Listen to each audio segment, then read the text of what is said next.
And you're all very welcome along to another episode of the Gaelic Statsman podcast. I'm your host, Matthew Hurley. I'm joined today by Seamus Brady from Clough to look ahead to the weekend's club action this weekend. Of course, there is mostly hurling. There's a few football games as well, 2 Connacht semi-finals, plus 2 rescheduled games that were postponed last weekend for differing reasons, more than one, but we will preview them as well. Shout out to our sponsors, first of all, Capture Athletics. If you want the best gear around, you to check them out if you haven't already. So yeah, Seamus, we're coming into all going well now. We said last week we'll go into the last 16 of football. We're for the last 18 because of 2 games being called off last weekend, obviously differing reasons. One because of a bereavement in the Erne Belleek club, another because a game on Tuesday night was postponed because of fog. So 2 of those, I would imagine one of those is definitely going to be this weekend. The other, as we're talking now, hasn't been scheduled at all yet. So that's the Loughmore's Castletown and Mellows game. But yeah, there's a full list of hurling games, and all going well, I'll stress all going well, we will have the last 9 in the All-Ireland Senior Club Hurling Championship this weekend. Yeah, all going well. All going well. So thanks for having me on again, Matthew, for another show. Looking forward to it. Yeah, it's unfortunate. I know we'll dive in deeper, but it's definitely unfortunate for the Loughmans and Castletown boys. I mean, John Heslin put it pretty well, about, getting days off work for the game and everything like that. And even then, it is kind of built into your head that, you do kind of anticipate the championship will most likely be on the weekend. So it definitely would have been a definite curveball for both of those teams to get ready for that game. Ultimately, it didn't get played. I mean, I've seen the pictures on Sportsfile. The fog was pretty thick. I mean, you're not really going to argue with that when you see it like that. So there's nobody really to blame for the game not being able to be played. But yeah, here we are in a tricky situation, and they're running a little bit behind everybody else. And I wonder how that will affect everybody else, because you've got Coolera who have got through, you've got Loughmore who have got through, and they're very much kind of sitting twiddling thumbs waiting for St. Loughman's to catch up or Castletown to catch up, depending on who comes out of that draw. So it'll be interesting to see how it affects the whole Leinster Championship, and then whether it will actually benefit Loughman's in the long term that they've had a game more recently than teams that might have had a longer stretch to wait for them. Yeah, exactly so, and it should be very interesting to see that kind of side to the game, and it will be very interesting to see that. So we'll crack into the week of Gaelic games first, and the main story this week is one main story, and of course it is Michael McMullen from the Gaelic Life this week reported that Paddy is set to be named the new Derry senior football manager. Hallelujah, lads, we have a name as a Derry football manager. That was announced today, obviously, by Michael McMullen. It hasn't officially been announced, but it looks pretty clear that Paddy will be the new Derry boss in the next few weeks. After months of waiting for a Mickey Hart replacement, Michael McMullen from Gaelic Life has reported that Tyrone man Paddy is to be put forward for ratification as Derry football boss. Notice I say Tyrone man there? That's another Tyrone man in the hot seat for Derry. Tally has been in backroom teams in Tyrone, Down, Derry themselves, and Kerry, as well as taking the full reins as Down senior football manager back in the late 2010s and the early 2020s. He was recently part of Jack O'Connor's Kerry management ticket as recently as this season as well. So he has a lot of people haven't saying some good things about him.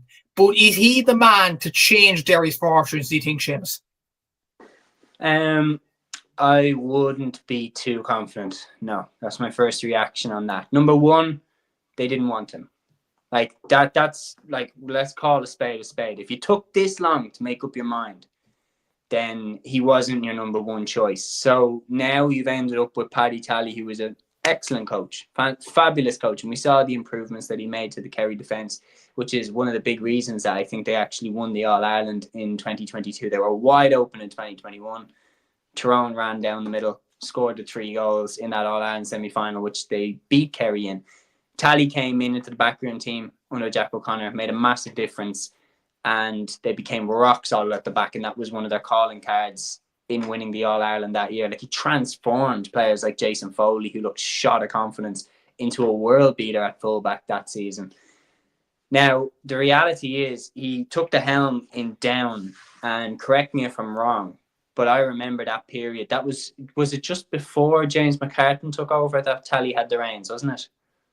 It was, yeah. So. I remember they got absolutely hammered by Donegal, wasn't it, in 2021? Like, yeah, that was the change, yeah. But I remember that was the period where Down fell off a cliff. Like they got mind-bogglingly bad for where they are supposed to be. And I distinctly remember like Eugene Brannigan. I remember it just got so much worse under James McCartan as well, through no real fault of his own. Like, I mean, I remember McCartan having an excellent first spell as Down boss, but the conditions were just terrible for him to come in. And Tally was there. I'm not blaming him. I'm not saying it was his fault. There seemed to be a big problem with the group of players at the time. And a lot of players like Eugene Brannigan, for example, who came out and said at the time that he would never play for Down, were like big parts of the negative energy that was around the camp. But Tally was there and it didn't work. And that is the last time that he has held the reins as senior manager. And my point of bringing that up is Derry's camp last season wasn't exactly holding hands and singing Kumbaya together, was it? So he's jumping in now to a camp that last year was quite widely known to be not the best place to be, in terms of people getting along with each other, people agreeing and people being on the same page, etc. None more better emphasised that when Mickey Hart took off, he took off Emmett Bradley, and Conor Glass openly turned around and questioned the decision in front of everybody who was there and in front of everybody who was watching on TV. So Tally has a massive job on his hands. He's a brilliant defensive coach, and I've yet to see him polish his attacking abilities. And that's my thing, is I felt like Derry were following, especially under Gallagher, I felt like Derry were following a very similar pattern to how McGuinness's Donegal had followed. That was tighten up the defence, make us rock solid, super hard to beat, and then we'll work on our transition game, our counter-attack game, and we'll work on the attack down the line. That was very much taken out of the McGuinness playbook that he had with Donegal at the start of the 2010s. Gallagher, obviously, had to step away from the position, and rightly so. And now that plan seems to have stalled a bit. And I would look at, you're bringing in Tally, who is primarily a defensive coach from what we've seen. We haven't seen him, play beautiful attacking football. So what Tally needs and what Derry need is they need somebody like an Enda Muldoon, for example, who was an attacking genius, to have a serious input into the team. And it needs to be like a co-manager type job, because if it's only Tally's style of football, I think Derry will actually take a step backwards this season. Like, I was looking at the Division 1 group there today, just to remind myself, of what's ahead in 2025. Mate, there is no obvious pickings at all to go down. Like, I remember, like, in previous seasons, we've looked at, like, Monaghan, for example, last season looked like it was probably not doing great. Even Tyrone last season, I wasn't as confident in them last season as I am now this year. Like, there was a lot going on, but now you've got Tyrone refreshed with Malachy O'Rourke there, Donegal with Jim McGuinness there, Armagh All-Ireland champions, Galway just reached the last final, Mayo are going to be keen to get back, Dublin are there as well, hurt after the quarter-final last year. Like, there's nobody that you're looking at thinking you're going down. Nobody. And for Derry, that my point about the whole thing is if they don't hit the ground running, they'll get relegated. Mark my words. Yeah, I'm sure it'll be a very difficult season for Derry, because I looked at, I might post this in the next few weeks, but I did a bit of a tallying on the form of teams in Division 1 in their last 5 or 10 games. And in the bottom two are Derry and Tyrone. And you could see like Tyrone are going to make an improvement under Malachy O'Rourke. He's an outstanding coach. He's improved teams everywhere he's went, including Monaghan and Watty Grahamsglen. I don't think you could say the same about Derry. And you would be worried because of that as well. But is that going to go down well in the Derry camp? Enough about the playing side for a bit. Another Tyrone man in. Is that going to go down well in the Derry camp? Because a lot of people were thinking, okay, Damien McIlornan, if things go wrong, maybe he should come in, a Derry man at heart, and he will drive this project forward. but they've ended up getting another Tyrone man. So what do you think that would make the Derry players feel this or going into next year? I'd love to know kind of why McErlane wasn't taken in, why other managers that were proposed weren't taken in, why it's taken so long. Like the official reason, I have my suspicions as to why I think the managerial process took so long. As I said, I think that they had their target, and I think they just weren't able to hire the person that they really wanted, which was Gallagher. So I think that they've stalled a long time because they don't really know what to do now. And they've kind of chopped and changed. And I think O'Rourke going to Tyrone was a sucker punch. I think if O'Rourke had stuck with Glenn, I think they might have given it to him. Because from an outsider looking in, it seems like the players are very much like the tail's wagging the dog here. Like the players are very much, having a massive influence on who they want here and there. And I would be surprised if they were delighted with the call. They weren't happy with Mickey Hart last season, but Mickey Hart was Mr. Tyrone. Like Mickey Hart was the absolute embodiment of that Tyrone team in the 2000s. He was the face of that Tyrone golden generation. Like he was the manager for all their successes. And if you were a Derry fan or a Derry player, given how fierce that rivalry is, there was nobody that you probably would have disliked more than, I don't know, maybe Ryan McMenamin, but Mickey Hart. Like he was the face, he was the conductor of that Tyrone orchestra. So when he was brought in, we said it at the time, he's going to be given very, very limited amounts of rope. Like it will be all good and it'll be all jolly when you're winning the league and this is amazing, we're on a rocket ship to the All-Ireland. But me and you were saying at the time, let's see them hit a bit of turbulence. Let's see them go over a speed bump here. Let's see them lose a game that they were expected to win. And like, my God, when they lost the game, they fell apart. There was no togetherness deep down. Real unity and real togetherness and real grit is when everything is stacked against you. You still manage to pull out a win. And I think they have, here's the thing that confused me is they did show a little bit against Mayo. They dug that game out against Mayo. It wasn't pretty, but they found a way to win. In a game that I tipped them to get smashed because I thought that they would implode. I thought everything was set up for them to get to implode. And I was stunned that they gave a shit. I thought that they were just, let's just get knocked out of this. Couldn't care less. And let's come back next season and go again with a new manager. But they actually tried. And then when you saw like Armagh getting through and winning the All-Ireland, like Derry have beaten Armagh. Like they must have been kicking themselves. That was such a golden opportunity to go for the All-Ireland. If they had stayed together, imagine if Derry had stayed as good as they were in the league, and then they had beaten Kerry, for example, on the same weekend that Dublin were taken out by Galway. Like it all would have opened up for them.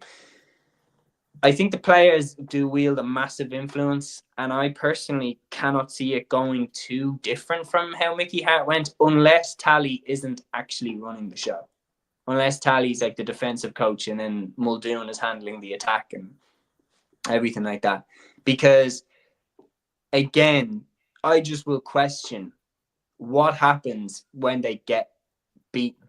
What happens if they get a bad beating in the league of someone like Armagh or Donegal or someone like that? What happens then? Yeah, it's going to be very, very interesting next season with what happens Derry. If they get relegated? That's true, yeah. Like it's a very possible outcome when you look at the teams in Division 1 next season. I'm sure we will get onto it as soon as we approach the league campaign and as soon as we finish the club. But like, it doesn't look good for Derry looking at the teams in there. Maybe the manager appointment as well. Mate, just to put it into perspective, they have to win at least 3 games out of Galway, Mayo, Dublin, Kerry, Armagh, Donegal, and Tyrone. They have to win at least 3 games, and that still might not be enough. Mm-hmm. Yeah, and it's good. Yeah, it's going to be tough.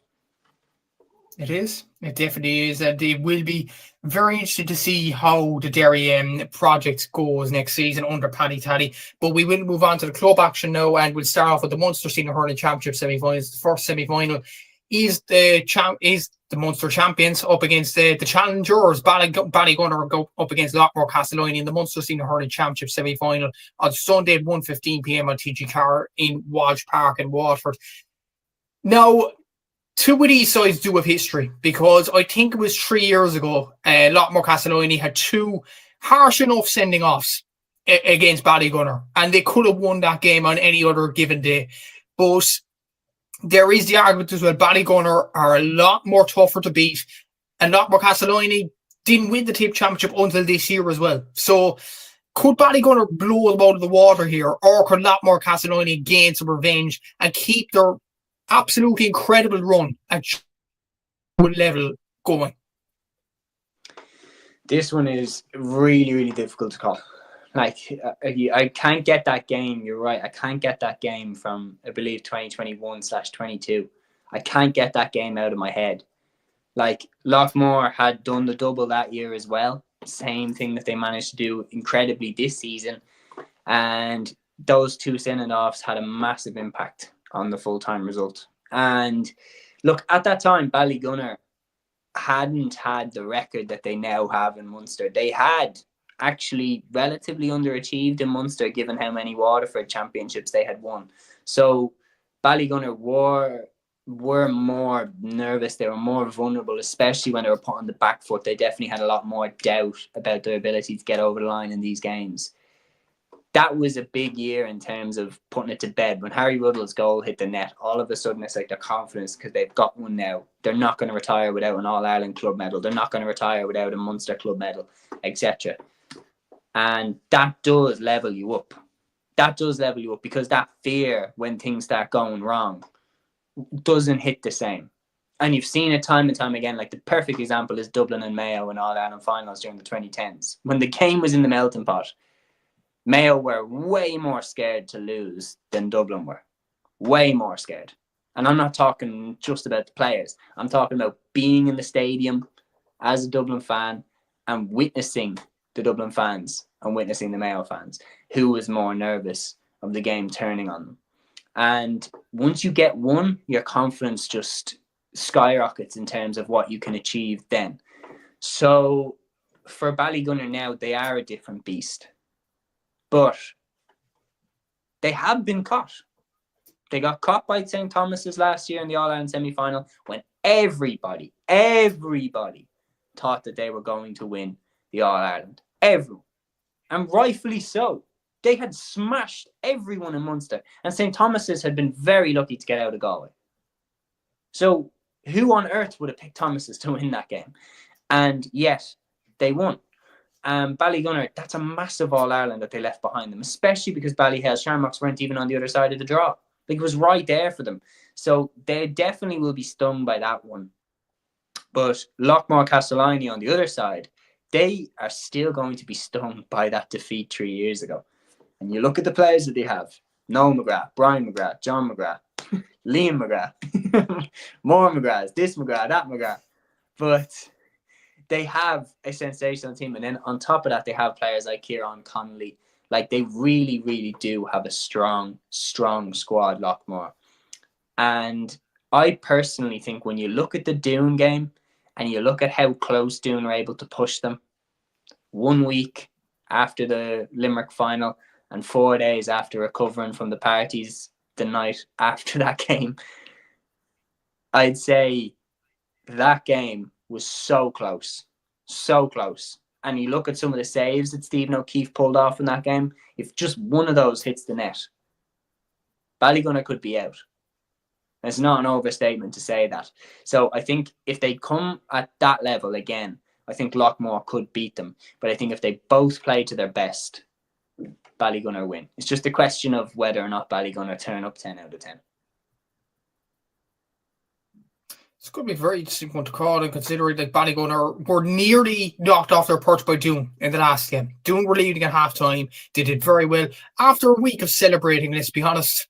And them players could have been, going into that game thinking, we won Limerick. we could take it easy in this one. But they went full hell for leather for that Ballygunner game. And Ballygunner produced, you have to give Ballygunner credit at the same time. I know they were nearly caught, but they produced a brilliant second half performance to get back into that game.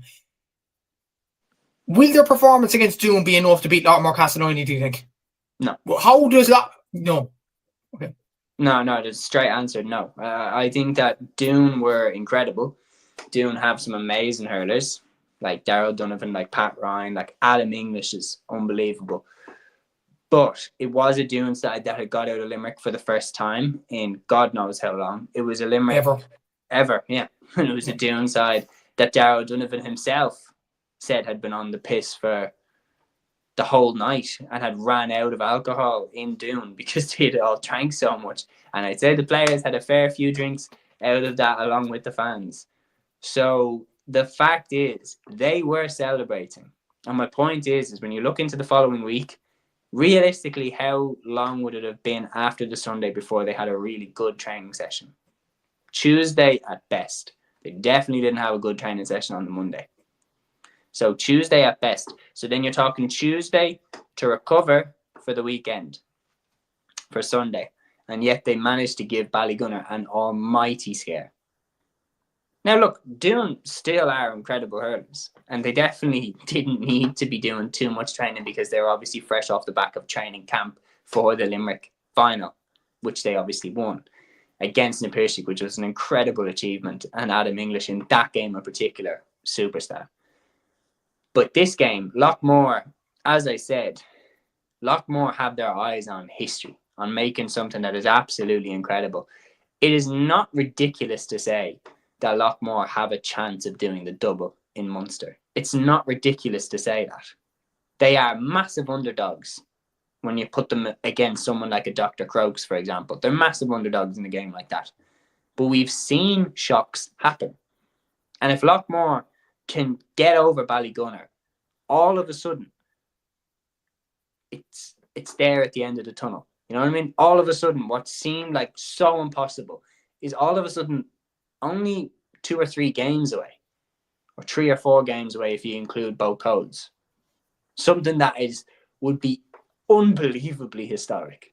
And when you have that momentum and that hope behind you, you can achieve incredible things. I do make them underdogs for this game because I do think if Ballygunner are honest with themselves and given an interview at the end of the game, their manager, Darrell Sullivan, if I've got that correct, he gave an interview to TG Cahir and he was saying we have standards. That wasn't up to our standards. So they clearly will not be happy with their display against Doon. They're clearly going to come back and try to perform better. It's just a question of whether they can hit those levels. Because one thing that people don't talk about with Ballygunner, they don't talk about, and we haven't talked about it, is like they are going to hit their end soon. Like they're one of those teams that like they remind me a lot of Kerry, kind of in the early 2010s, that they're littered with legendary names. But all of a sudden you start to look at the ages and you're like, whoa. We've got quite a few lads here on the wrong side of 32. Like, players like Philip Mahoney, Barry Coughlin, Padraig Mahoney, like, how much longer will they go for? Mm-hmm. At the top level. Like, I'm talking being able to mark someone like John McGrath. Yeah, it's difficult to say. It is. It definitely is. And it should be a very interesting game. All right. It'll probably Ballygunner, but I think it'll be very, very tight. There's no doubt about that. And yeah, I think so as well. I think it's a 1 or 2 point game, and Loughmore Castleiney will definitely joy with their boots on. There's no doubt about that.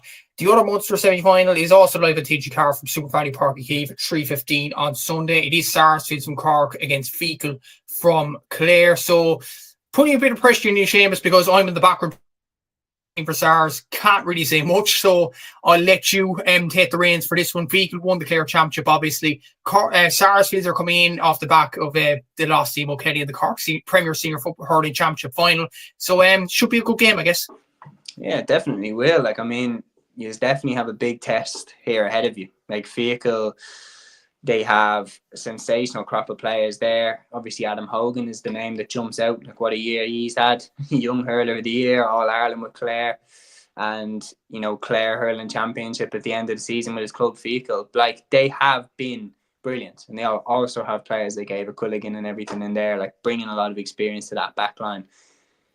Sars, on the other side, what I've been massively impressed with Hughes definitely is the variety of scoring within the team and the variety of threats.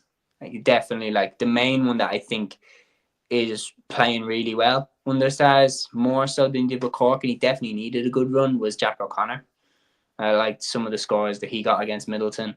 And the games against Middleton that you had were very, very interesting in terms of the scope of development in this Sars side, because the first game against Middleton, obviously Middleton shaded that one, and there was definitely things to be worked on for Sars. But then in the replay, obviously, of the game where it was now knockout, Sars obviously edged it.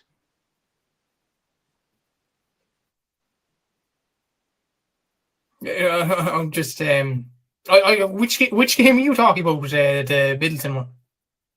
The Middleton one. Did you not play Middleton twice in the championship? No, once semi-final. I swore you played them in the group stage. Who am I? No, you're mistaken for Sars' rivals, Erin's own. Oh, mate! I swear to God, I swear I cut a thumbnail for Conor Lehan on one side and Brian Hayes on the other. Brian Hayes, he's St. Finbar's, James. I'm tripping here now. No, it was someone, a Sars player. Maybe I got that game wrong back then. But I would definitely look at Sars anyway from that game, from previous games in the year and coming up to the Middleton game.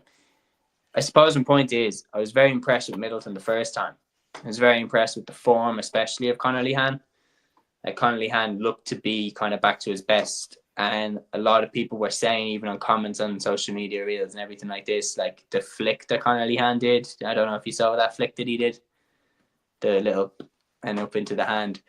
All the comments were, we should have given him more time in the All-Ireland final, etc., etc. Like, a lot of people were getting on the hype train behind Lehan, and like a lot of people were backing what Middleton were doing. And yeah, like, I thought he's dealt with the threats really, really well in that semi-final. If I remember in that game correctly, there was no goals in that game. There was not. Yeah, I remember that. And yeah, that game I was surprised. I thought that there would be goals, especially the form that Lehan was in. So obviously, Sars are coming with a rock solid defence. And when you look on the other side, Adam Hogan and Ava Culligan, it's clear that Feakle are obviously building off the same block. Should be a very interesting game. There's no doubt about that. I'll let you predict the game, Seamus. I obviously can't. Well, I actually would back Sars. I think that, like, especially when you look at from like the perspective of what Feakle have been through to get out of Clare, what Sars have been through to get out of Cork. Like, incl obviously got the win in the Cork County final. I know that you're not completely delighted about that, but that definitely will leave Sars with a chip on their shoulder. You know, they'll feel, I feel like anyway, that the players will feel like they need a big win to legitimise why they're in the Munster Championship. Because I've no doubt, like, the players on some level will be feeling like, you know, if McKilly didn't win that, would, like, do you know what I mean? Everything, players definitely read into situations like that. I would, if I was in the team, I'd be reading into it saying, I don't feel, and I felt like a perfect example was Cairns or Athletes a couple of years ago. They definitely had that chip on their shoulder. And that's one of the big reasons why they scraped and battled their way out of the Munster Championship. Because everyone was saying they don't deserve to be here. They aren't even the Kerry champions. They lost 3 times. I was saying that. But when they got to the All-Ireland semi-final and they gave Kilmacud a good game in that semi-final, it felt like they somewhat legitimised why they were out in the first place. I think Sars are only 1 hour and a good win over Feakle away from completely justifying to everybody else and to themselves, crucially, why they're here. Yep, should be a very interesting game. There's no doubt about that. And it is live at TG Car this Sunday from Super Value Parky Keith. We move on to the Ulster Senior Hurling Championship as well, because that's the game shown on RTE this weekend, interestingly. Slaughtneil against Ruairi Og at 7:15 p.m. on RT2 live at the Boxes Athletic Grounds in Armagh. You would have to argue, Seamus, no offence to St. Patrick's Portaferry from down. These are the two front runners for Ulster. Slaughtneil are the main kind of aristocrats in Derry. Ruairi Og have now won their second Antrim title in a row. You have the likes of Joe McLaughlin there. Obviously, the experience in Neil McManus there as well. For Slaughtneil, you have a lot of footballers.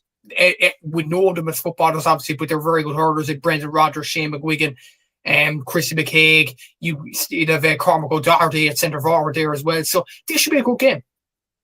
No, this definitely is. Whoever comes out of this game is the favourites to win Ulster. Obviously, they have to keep their feet on the ground, keep focused. Don't let the heads, blow off after this. If they get over the line, they have to keep their eyes on the prize and obviously beat Portaferry to claim that Ulster crown. But these are the two strongest sides in Ulster. And I was very, very impressed with Ruairi Og winning that Antrim final.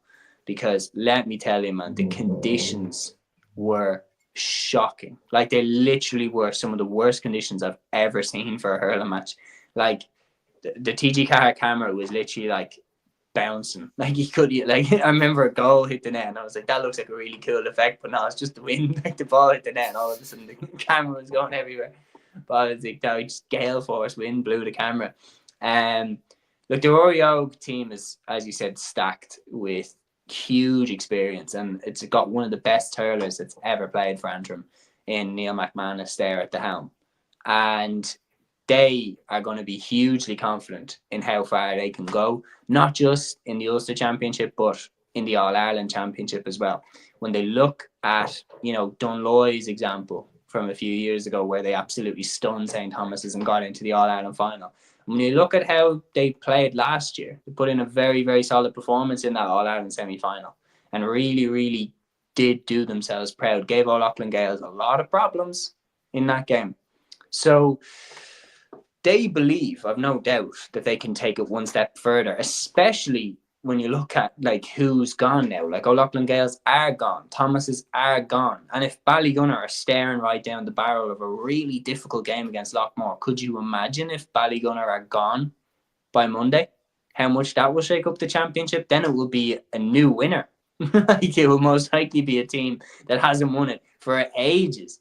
So, especially for this Antrim side, I think for Ruairi Og, it's such a huge opportunity to go further than they did last season. Slaughtneil are going to be a huge challenge, a huge task. I've no doubt, though, key players like Christy McCaig, Shane McGuigan, I've no doubt that they're very distracted right now by what's going on with the whole Derry manager situation. I don't think that will help them in any way, shape or form, the preparations going into this game. So I think with all that, and with, the talent that the Antrim boys have, I'll go with Ruairi Og to shade this one. Yeah, it's going to be a very interesting game. I'll probably go Ruairi Og to shade it as well over Slaughtneil, even though Slaughtneil will produce a very good performance. But just in general, for Ulster hurling, for RT to show an Ulster club game, I think it's absolutely brilliant. And it does show that hurling isn't just in Munster and, let's say, Kilkenny, Wexford, Dublin, Galway. It's not just those counties. Hurling can excel up in these. And I hope that these two sides produce a very good game, because it will shut a lot of people up saying that hurling is a localised kind of a game. These two Antrim and Derry sides can definitely prove that it's not. Yeah, you've got all the Adam Screeney fanboys coming for you now.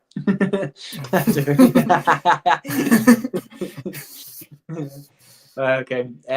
But yeah, no, it's a massive opportunity in terms of exposure and in terms of proving the standard of Ulster hurling, because genuinely that Antrim final was a brilliant game, back and forth, and the conditions were awful. So to produce a good game of hurling, an enjoyable game of hurling, and a good spectacle in those conditions, hats off to all the players who are involved from both teams. And now the RT cameras obviously watched that game, and they decided, right, we'll get our cameras up there for the big game on Saturday night between Ruairi Og and Slaughtneil. Like, so it definitely is a stamp of legitimacy. Like, RTE only really go for the games that are, you know, the biggest and the best. Like, they want the games that have the most eyeballs, that most people are going to tune into. And you've no doubt about it. Like, Antrim people, especially in those pockets around Cushendall and all, like, they're crazy for their hurling. They'll all tune in. And yeah, they'll be backing them all the way. And Slaughtneil too, like the eyes that they will bring, especially because people know players like Shane McGuigan and they know players like Chrissy McKaig from the football, and they'd be very interested to see them playing hurling if they've never seen them before. Like, I experienced it working with Dublin GAA. Like, when we announced that Jerry McConnelly was in the St. Vincent's lineup, that drew a lot of attention. Because a lot of people wanted to see what Connolly was like as a hurler, because apparently he was a better hurler than a footballer when he was growing up. So it definitely will draw a lot of attention onto it. And let's hope that they give as good a game as they deserve to, because let's hope that they play to the level that they're capable of, because if they do, I think it will be a cracker. I predict Ruairi Og to shade it, but I could be wrong. You have a lot of kind of situations like that you mentioned with the Derry boys, the McGuigans and McCaig's. Like, when you look at Owen O'Donnell this week, that was the bit that we didn't put in GA News of the Week, is actually going to play with the footballers rather than the hurlers this year. People probably didn't realise that he was an excellent footballer, but then when he plays club football for Whitehall Colmkill, you would see he is a very good footballer. Same down in Cork with Castletown, Damien Callahan, and most people might recognise him not as a most notable footballer, but when you see him against Dingle last year and in some games this year, he's an exceptional footballer, as is Conor Callahan as well, who played hurling for Cork for quite some time. So you get those kind of situations. Like, even in Kerry, Paul Galvin and Eamon Fitzmaurice were actually, believe it or not, very good hurlers back in the day. And Kerry could have got them playing hurling, but football, you know, the fact in Kerry does take over the daily life there. But yeah, you do see it amongst the club players, which is very interesting to see. So hopefully the Derry boys will put on a very good spectacle, as Ruairi Og Cushendall will as well, I'm sure. So we'll move on to the Leinster O'Donnell there as well, man. What O'Donnell will bring to the Dublin football team is he's just bringing an entirely new dimension. Like, when I say O'Donnell, like, in football, he's just an absolute out and out target, man. Like, he can literally, I've never seen a bloke like who can, especially in GAA, who can just absolutely like batter people over the way that Owen O'Donnell can. It always takes 2-3 people to stop him, 2-3 people to foul him. And make no mistake about it, Desi Farrell will have it in the back of his mind that, especially with the new rules, I'd say they're playing a role. Like, if they throw Owen O'Donnell in there and then take a few pot shots from outside the 40-metre arc and O'Donnell's in the penalty box, they'll shake things up. Well, definitely, and that's another kind of element that we're really looking forward to. The Allianz League fixtures are coming out very, very soon, I'm hearing as well. So we'll get into the inter-county chat once we dust all the club games up. But we'll go into the Leinster Senior Hurling Championship quarterfinals, and we'll do these in double games on the same side of the draw, if that makes sense. So the first game is Nafina from Dublin against Clough Ballacolla from Laois on Sunday at 3 p.m. on Clough in Parnell Park. It should be a very interesting game in that one. The other quarterfinal on that same side of the draw is Naas from Kildare against St. Martin's from Wexford, live from St. Conleth's Park, live at Clough on Sunday at 2 p.m. In that game as well. So an interesting side of the draw. 4 sides that would really want to win Leinster, there's no doubt about that. 4 sides that have a realistic chance, I would say. Clough Ballacolla beat the Dublin champions a few years ago. Remember serves correctly, they beat Kilmacud Crokes in a few seasons ago. They beat who, sir? Correct, yeah. It was going correct. Jeez, I know my Dublin hurling, but yeah, they produced a good performance that night with Stephen Pickett-Marr particularly producing a brilliant performance in that one. But the Fianna have a lot of good players. They pushed the Loughlin Gaels all the way without Donald Burke. Guess what? Donald Burke's back for this one. And he isn't probably the Fianna's main player for this as well. And as is the other game, Naas and St. Martin should be very interesting. It'd be interesting to see St. Martin's, how they've come out of Wexford now that they have just a couple of weeks after their Wexford win. So they'll be coming in fresh into this game. Naas, though, are a very tricky opponent that have proved it in recent years.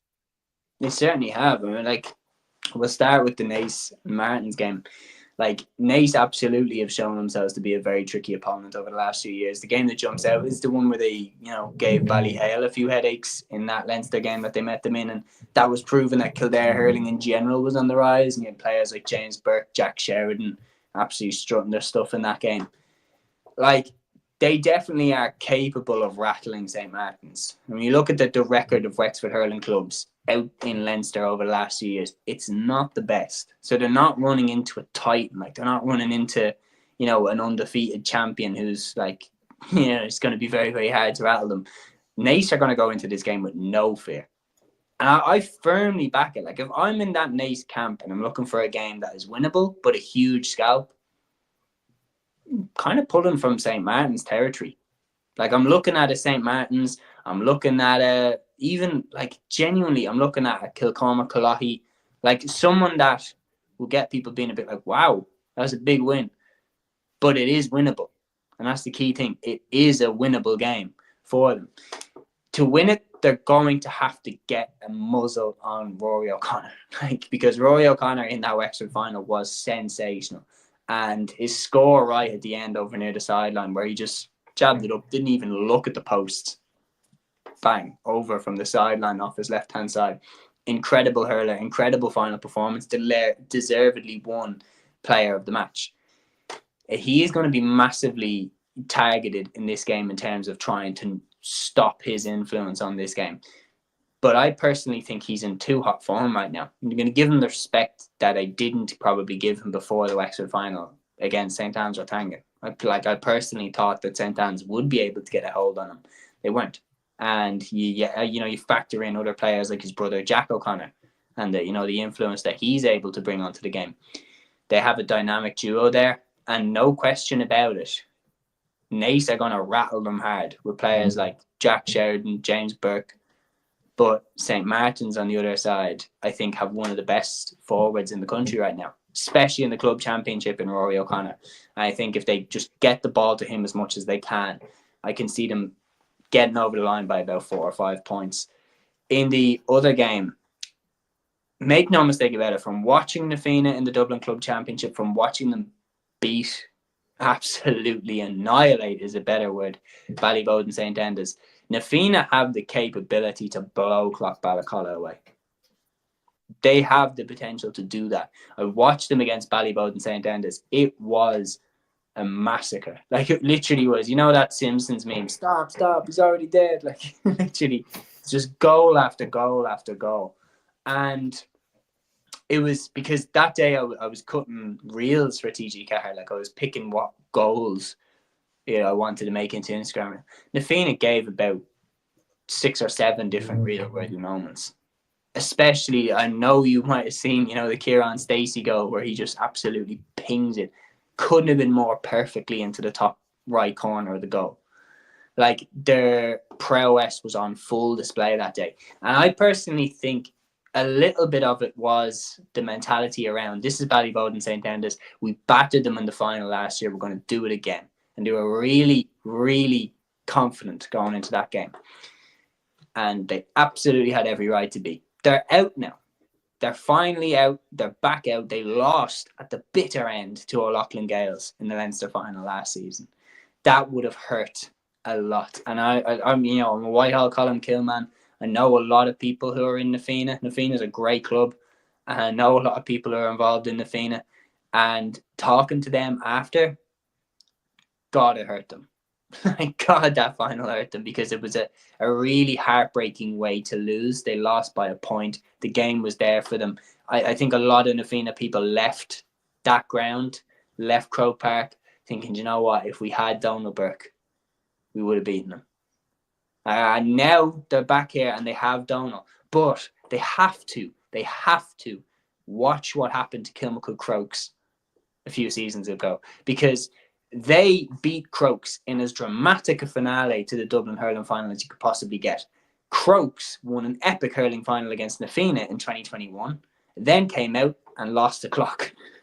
So if Na Fianna come out and take Clough Ballacolla lightly, especially with the former players like Stephen Picky Maher, this game could get away from them real quick. And what we've seen time and time again in the GAA is once an underdog gets a run on you, Once an underdog gets on the roll, all of a sudden it's so hard to change a mindset and treat them with the respect you should have done from the start. Because now all of a sudden the underdog believes that they can beat you. And they're not afraid of you, and they're not scared of you. And it's so hard to earn that respect back. And I personally think Neil O'Callaghan will not let them drop the intensity levels, will not let them drop their respect levels. He knows that every game he goes out there to play with Na Fianna is a direct taster for Dublin fans of what we can expect with Neil O'Callaghan as a Dublin hurling manager.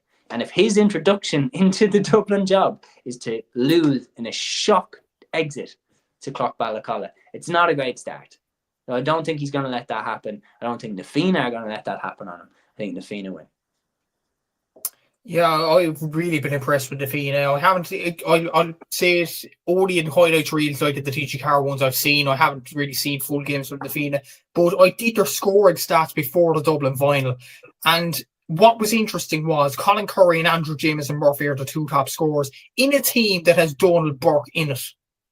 And Curry takes that just. That's the thing. Like, Colin Curry's been exceptional for before the final. I'm not exactly sure what he scored in the final off the top of my head, but going into the final in Dublin, he scored 4 goals and 52 points. Yeah, no, he was on the freeze even when Donald Burke was on the pitch.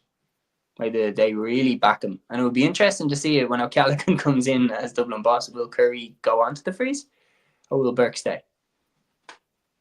And it'd be testing Donald Burke a small bit as well, because a lot of people are saying that Donald Burke is one of the top players in the country. To be fair, he has scored 13 points. We did score 13 points from play going into the final, so it's not a bad kind of a tally, especially for a player getting back to full fitness. So to be fair, he's doing very well. Andrew Jameson Murphy 2-12 from play going into that Dublin final. I'm not exactly sure again how much he scored in that Dublin final, but that all from play. Like, he's an exceptional talent as well. Yes, Clough Ballacolla has some very good players like Stephen Pickmar there as well. And they won Laois deservedly so this season. They took the title off Cam Ross for this season. I just feel that this is the Fianna team. Look at the stats, looking at hearing what you're saying about them, they seem way too strong. And I feel like if they produce 100% of this one, they should get over the line. And in the other game, I think St. Martin's will edge it, but Naas, especially in St. Conleth's Park, will be a tough opponent. There's no doubt about that. Realistically, man, if I'm making a Dublin team tomorrow to like save my life in a game, I'm picking at least 6 Na Fianna players. Like at least 6. I'm picking Burke, I'm picking the 2 Currys, I'm picking AJ Murphy, I'm picking Liam Rush. And if I could transfer him to Dublin, I would definitely take Brian Ryan around the middle. But unfortunately, you can't do that. At which point, I actually really like the goalkeeper too, John Tracy. Yeah, he scored a goal from a penalty in the Dublin Championship as well. Correct. By my notes. Brilliant. Yeah, he definitely has that in his locker. There's no doubt about that as well. So we'll look at the other side of the Leinster draw as well. So it's the Westmeath champions Castletown Geoghegan, if I pronounce that correctly, are up against Thomastown from Kilkenny in the Leinster Senior Hurling Championship quarter-final on Sunday at 1:30 on Clough, and that game is on in TEG Cusack Park in Mullingar. And the other game is St. Mullins from Carlow, who have waited now since, I think, July or August since they won the Carlow Championship, bonkerly so.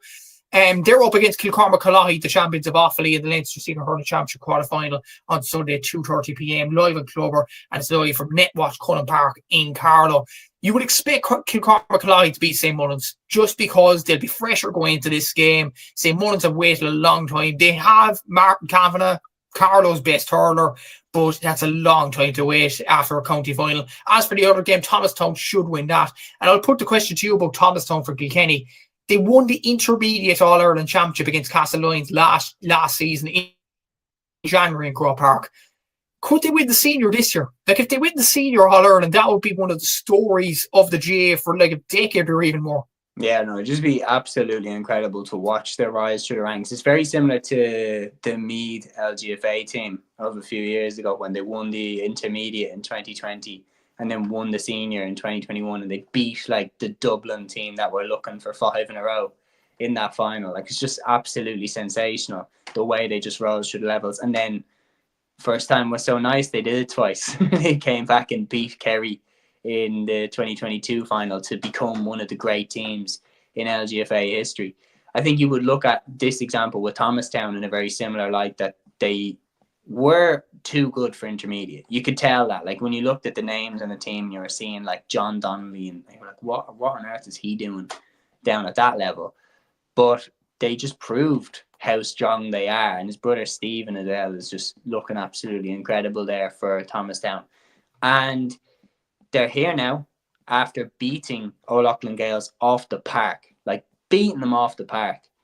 And then also, you know, beating the likes of Ballyhale, Shamrocks and everything. Like, they just have had an incredible year. And players like Zach Hammond as well have just absolutely rose to the occasion every single time. Like, it's very, very difficult to actually say that they're not favourites. Like, who do they have to beat for you to call them favourites?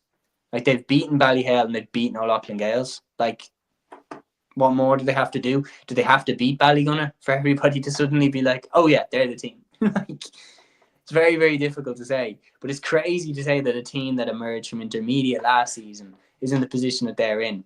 I personally think that this is going to finish with a Leinster final of Thomastown against Nafina. I think Thomastown will probably have too much for Kilcormac in the semi-final. I think Nafina will probably shade their semi-final against St. Martin's, most likely. And then we're in a final, a hell of a final. Interesting. You think that Thomastown will beat Kilcormac Clough, especially despite the fact Kilcormac Clough have been dominant in Offaly over the last 2 years. It hasn't even been closer. Yeah, I do think that Thomastown will win, because I think we made that mistake last year, not giving O'Loughlin Gaels the respect that they deserved from, you know, beating Ballyhale and everything like that. Like, Thomastown have beaten, like, if O'Loughlin Gaels are in this position, if Ballyhale Shamrocks are in this position, we would pick them to beat Kilcormac Clough. So we probably should do the same with Thomastown. I'm not saying that Kilcormac Clough can't beat Thomastown, but we haven't seen Kilcormac Clough beat a team, in my opinion, that is of Thomastown's level yet. So that's why I have to lean to Thomastown. If Kilcormac Clough beat Nafina, for example, in the semi-final, and then we're into the final, I absolutely would give them a much better chance. And the Screedy fanboys tilt their pitchforks to the other. To me. Hey, I'm not a hater. I'm just saying I believe in it.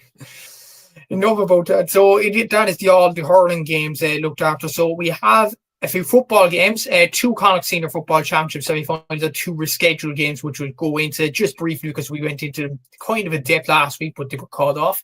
So we'll move on to the Connacht semi-finals this weekend. It is Mohill from Leitrim against Padraig Pearses from Roscommon on Connacht GA TV on Sunday at 1:30. That's in Ballina in Leitrim.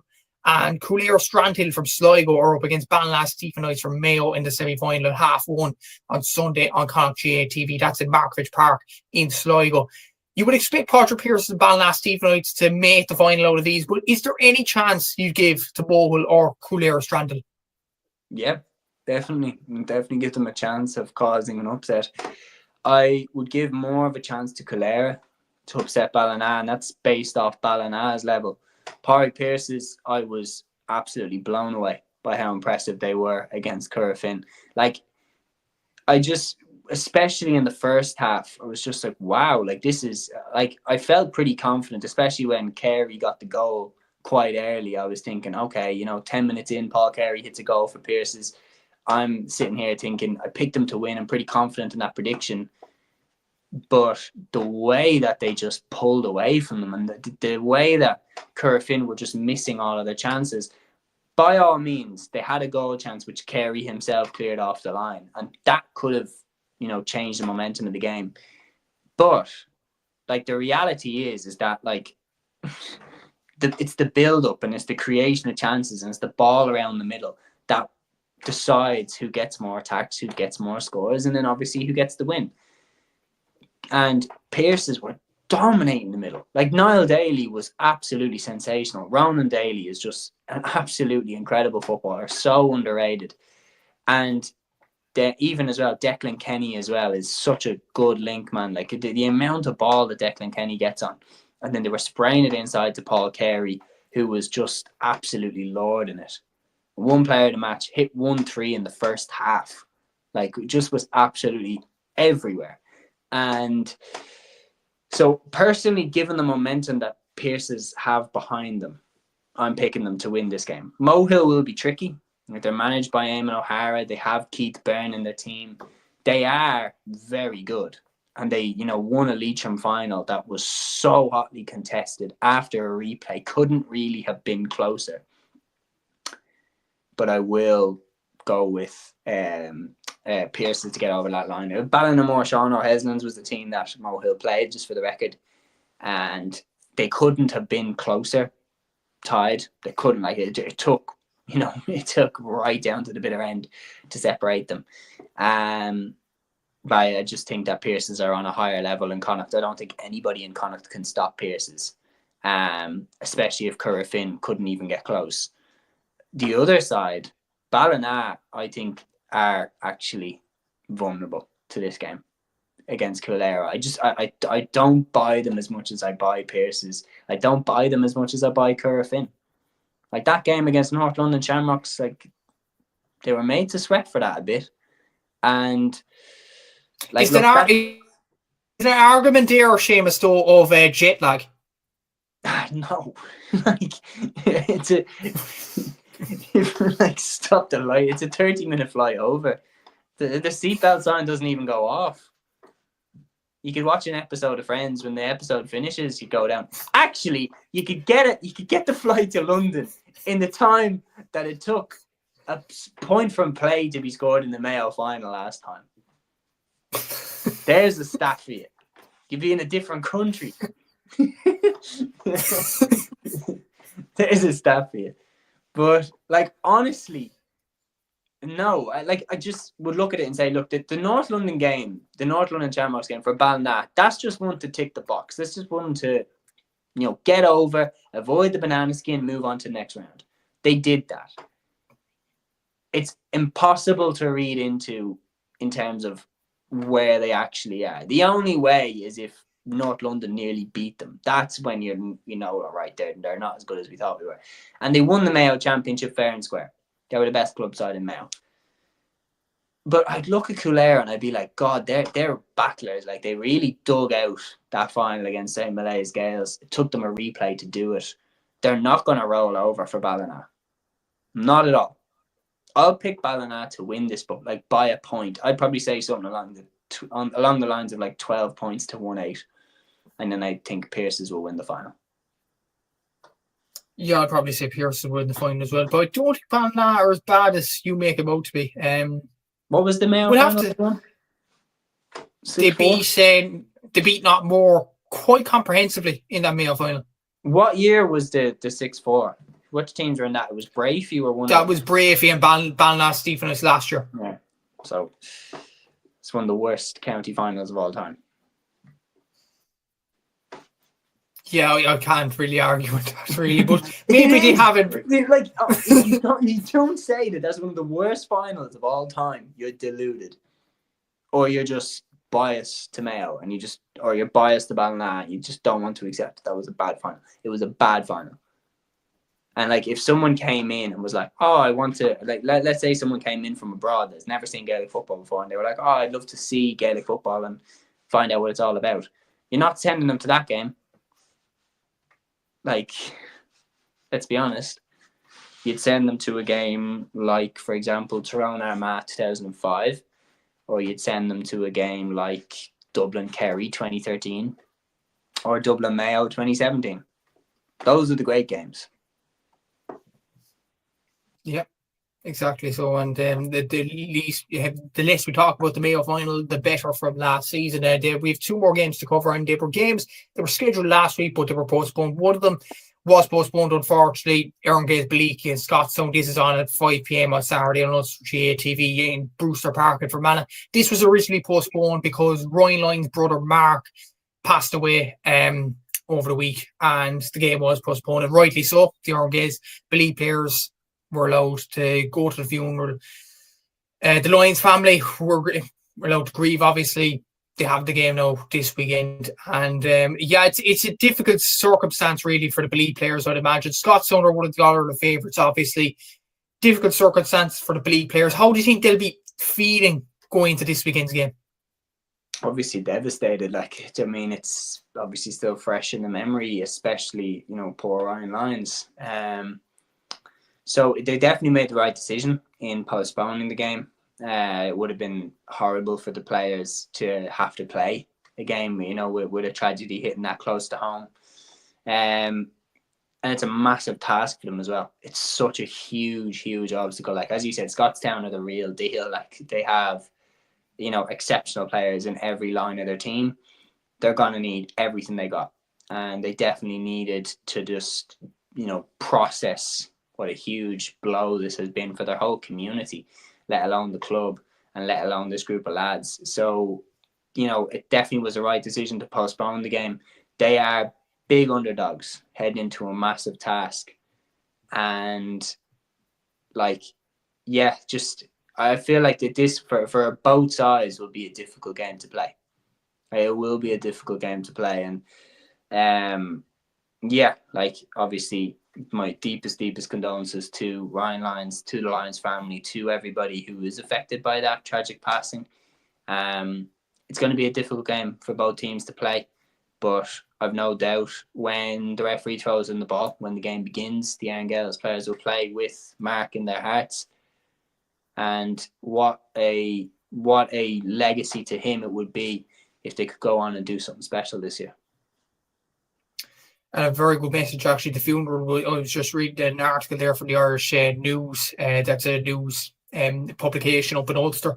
And the article there, written by, I'm just seeing, it was written by Jerry McLaughlin, was saying that Father Frank McManus, who held the funeral, obviously, his last words at the funeral were, "Let Mark inspire you." So I think the Erne Gaels Belleek players will take it onto the pitch this weekend against Scotstown. As you say, it is an unbelievably difficult game for them. Scotstown have some amazing players. You just hope that the Erne Gaels players are up for this one, just for themselves. It's a hard one really to comprehend, isn't it, Seamus? You know, but you would imagine Scotstown will get over the line, but you just hope that the Erne Gaels Belleek players will do Mark proud, obviously, and put out 100% and give it their all in this game. The other game that was postponed was because of weather conditions. St. Loman's against Castletown Liam Mellows in the Leinster Senior Football Championship quarter-final. As I said, as of now, as we're recording this, a date, a venue, all that has not been announced yet. Clubber obviously will get the game because they have a licence with the Leinster club games this season. But there is a bit of a difficult situation here, Seamus, and I could provide a bit of clarity I didn't know going to last week on why the Castletown Liam Mellows game was postponed to Tuesday. It was because the Castletown Liam Mellows hurlers are in the Leinster Junior Hurling Championship quarter-final. They were in last weekend, which they won. Well done to them. They beat they won last weekend to move into the semi-final, and they were due to play a hurling quarter-final. They won the preliminary quarter-final game last weekend. They're due to play a quarter-final in the hurling this Sunday against Wolf Tones of Longford. So this is a messy situation. Now you have the Leinster football semi-finals on Saturday and Sunday week, scheduled to be, obviously. You have to finish these games before Christmas because you have the All-Ireland Club semi-finals after Christmas then. To be honest, Seamus, I know they had to postpone the game. It was fog and everything. The players playing, as simple as that. But it's a mess for the Leinster Council. It's no doubt about that. And the sooner this game is played, the better. We probably would go for St. Loman's as a prediction, but we just want this game played. Yeah, absolutely. And like that's why, you know, whenever me and you talk about it, I always say, wouldn't it be a wonderful world if every club championship structure ran at the same time in the same format? Because then these clashes in terms of one competition is here and one competition is there wouldn't happen to the same extent, but it happens all the time. Castletown are in a very, very messy situation, as you said. And I personally think, look, they're going to have one less competition to worry about when this game gets played, because I think there's no way that they beat Loughman's. While Castletown do have some very, very good players and some, highly distinguished members of the Wexford senior team, like Loughman's have Westmead's best players. Like John Heslin, Ronan O'Toole, Sam McCartan, Foley, Erne. Like, they have the best of the best that Westmead have to offer. And I just personally see no way in which Castletown come out on top in this game. I think, with the mess with the structure and everything like that, I think it would be so hard for them to focus on this game the way that Loughman's will have been focused on this game. And I'd just be interested to see what John Heslin's reaction was if he knows the game is on Tuesday evening. I wonder how he's reacting now that he doesn't know when the game is even on. This is actually a big one, and I just checked the news there, and Gavin has corrected me. Is it this Sunday? ?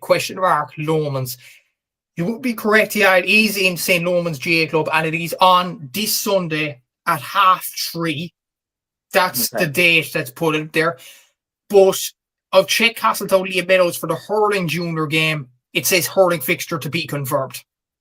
So that's another headache. That's another headache, I suppose. Have they just dropped the hurling game then?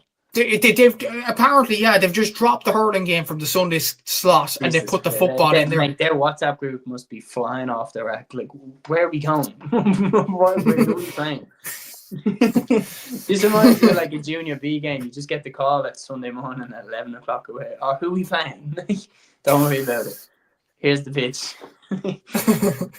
It's a long distance for the Castletown players. We probably should be laughing. Yeah. Don't worry about it. It's a long distance. It's a long distance for the Wexford champions, isn't it, as well? To add to the confusion.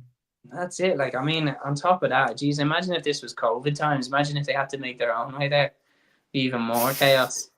But Gavin's put in the comment here, think the hurling is the following Tuesday. Though, as of now, I looked on Castletown's Twitter and it still says hurling fixture to be confirmed, and there's been no tweet since. So I'm literally in the dark here. I don't know, but that's speculation. You'd imagine Gavin they might know moved more. it to midweek. You imagine that? Maybe, yeah. Just in case their footballers were to get through. I mean, it would say a lot if they put the game for the following Sunday, wouldn't it? Let's say that they fully expect them to lose, but I don't know. Maybe they'll hold on until the boys either win or lose. And thanks, Gavin, there for the clarity, because to be honest, it is really confusing, this whole kind of debacle. But Gavin cleared it up brilliantly there. So thanks, Gavin, for commenting in that as well. So that is another episode of the Gaelic Statsman podcast wrapped up. Thanks to Seamus Brady from Mohill for joining. Thanks to Capture Athletics for sponsoring today's show. Like, subscribe, all that good stuff. Make sure to press the bell for any future podcast episodes that come on your YouTube feed or Spotify feed or whatever. And until the next week, we'll see you all then, and take care.